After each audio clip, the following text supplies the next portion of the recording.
প্রিয় দর্শক, ঘটনাটা খুবই মর্মান্তিক। 2 বছর বয়সী জীবন্ত মেয়ের জন্য কবর খুঁড়েছিলেন এক চাইনিজ বাবা। এরপর কি হলো, ঘটনাটি জানতে ভিডিওটি সম্পূর্ণ দেখুন।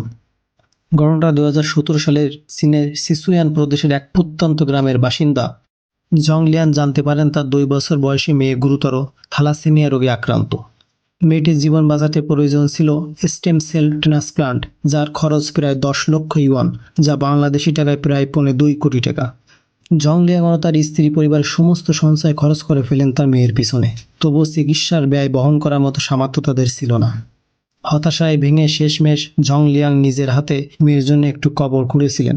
তার কথা ছিল যে একদিন আমার এই মেয়ে পৃথিবী ছেড়ে চলে যায়, তবে মৃত্যুর সাথে যেন তার পরিচয়টা আগেভাগেই হয়ে যায়।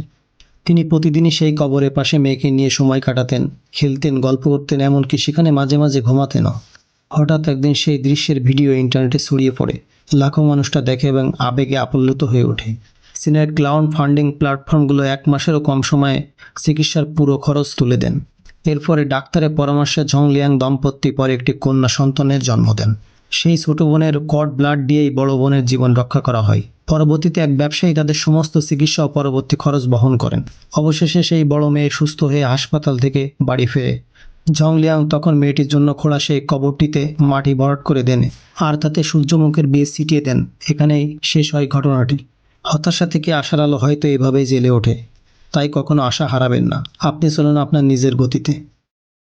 এরকম ভিডিও পেতে আমাদের চ্যানেলটা সাবস্ক্রাইব করে আমাদের সাথে থাকুন। ধন্যবাদ।